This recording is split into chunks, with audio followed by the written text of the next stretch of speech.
একের ভিতরে দুই। সেদিন যে আলু দিয়ে আমি আলু চিপস বানিয়েছিলাম সে একই আলু দিয়ে কিন্তু আমি কর্নফ্লাওয়ারও বানিয়ে নিয়েছিলাম। তো কিভাবে বানিয়েছি সেটাই আজকে আপনাদের সাথে শেয়ার করব। সো হ্যালো এভরিওয়ান, আসসালামু আলাইকুম, welcome back to my another blog. আশা করি সবাই ভালো আছেন। আলহামদুলিল্লাহ আমিও ভালো আছি। তো আজকের ভিডিওটা কিন্তু দুপুরবেলা থেকে শুরু করতেছি। তো এই যে জিনিসগুলো দেখতে পাচ্ছেন না, এগুলোই হচ্ছে কর্নফ্লাওয়ার বানাবো আমি। এগুলো হচ্ছে কি জানেন, এগুলো আলু কাটার পর যে আলুর ধুয়ে রাখার পানিগুলো ছিল ওই পানিগুলোকে আমি কিছুক্ষণ বসিয়ে রেখেছিলাম। এরপর উপর থেকে পানি ফেলার পর এগুলো হয়েছে। তো এগুলোকে আমি বারবার নেড়ে দিয়ে পানি দিয়ে এভাবে পানি পাল্টে পাল্টে একদম এরকম সাদা করে নিয়েছি। এরপর যখন একদম পরিষ্কার পানি উঠেছে উপরে তখন পানিটা সেকে ফেলে দিয়ে সাদা হয়ে যাওয়ার পর আমি একটু শুকা দিয়েছি পানিগুলো ফেলে দিয়ে। এরপর একদিন শুকা দেওয়ার পর এরকম হয়ে গেছে। সাথে কিন্তু সেই আলু চিপস গুলোও শুকা দিয়েছিলাম। তো এগুলো আমি হাত দিয়ে একটু ভেঙে দিলাম। এরপর কিন্তু আবারও একদিন শুকা দিতে হবে একদম সুন্দর করে। তো এজন্যই আমি বললাম যে একের ভিতর দুই, মানে যে আলুগুলো দিয়ে আমরা আলু চিপস বানাবো সেই পানিগুলো ফেলে না দিয়ে ওইগুলো থেকে কিন্তু আমরা কর্নফ্লাওয়ার বানিয়ে নিতে পারবো।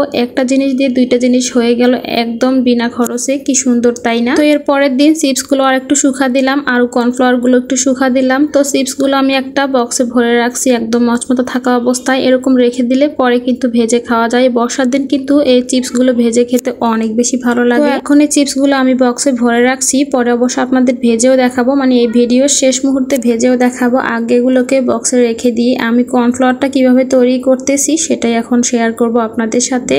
তো এই যে দেখতেই পাচ্ছেন কর্নফ্লাওয়ারগুলো একদম খুব সুন্দর করে ঝরঝরা হয়ে শুকে গেছে। এখন কিন্তু আমি এগুলোকে একটু গ্রাইন্ডার মেশিনে দিয়ে খুব সুন্দর করে গ্রাইন্ড করে দেব। একদম এরকম দেখতেই পাচ্ছেন মিশ হয়ে গেছে, একদম কর্নফ্লাওয়ার এখন হয়ে গেছে। মানে ব্লেন্ড করার কারণে একদম সুন্দর দানাগুলো একদম মিশ হয়ে গেছে। তা না হলে কিন্তু একটু দানা দানা থাকবে, ব্লেন্ড করলে একদম মিশ হয়ে যায়। এখন দেখেন আমি একটা বাটিতে মানে ডিব্বার ভিতরে ভরে রাখছি। এটার ভিতরে আগে অবশ্য আমার কর্নফ্লাওয়ারই ছিল, সেই ডিব্বার ভিতরে আমি এখন এগুলো ভরে রাখছি। আর এখানে কিন্তু দেখেন অনেকটা পরিমাণ হয়েছে। আর কালারটা দেখেন কি সুন্দর, একদম ঝকঝকে সাদা, ঠিক যেরকম দোকান থেকে আমরা কিনে নিয়ে আসি ঠিক সেরকম। এখন আমি ঢাকনাটা দিয়ে রেখে দিচ্ছি, পরে যখন লাগবে তখন ব্যবহার করব। আর এখন এই যে কয়েকটা চিপস আমি আপনাদেরকে ভেজে দেখাচ্ছি, মানে আলু চিপস গুলো। তেলটা কিন্তু খুব ভালো করে গরম করে নিয়ে এরপর আলু চিপস গুলো দিতে হবে। তেল ঠান্ডা থাকলে কিন্তু খুব সুন্দরভাবে কিন্তু এগুলো ফুলবে না, ভাজাও হবে না, একটু সুন্দর মচমচাও হবে না। একদম তেলটা গরম করার পর দিলে একদম একটুখানি সময়ের মধ্যে একদম খুব সুন্দর করে ফুলে ওঠে। আর খেতেও কিন্তু খুবই মজা, একদম মচমচে। এখন আমি তৈরি করে নিব মশলাটা। আমি যেভাবে তৈরি করি সেটাই আপনাদেরকে দেখাচ্ছি। এখানে আমি নিয়ে নিলাম সাইট্রিক অ্যাসিড, একদম সামান্য পরিমাণ লবণ, এখানে নিয়েছি গরম মশলার গুঁড়া, জিরার গুঁড়া, একটু মরিচের গুঁড়া আর একটু নিয়েছি টেস্টি সল্ট, লবণও নিয়েছি। এখন খুব ভালো করে একটু মিশিয়ে নেব। সবকিছু কিন্তু আমি একটু অল্প অল্প করে নিয়েছি, যেহেতু আমি অল্প করে চিপস ভেজে নিয়েছিলাম তাই অল্প করেই মশলা করেছি। এখন দিয়ে ভালো করে একটু নেড়ে চেড়ে নেব।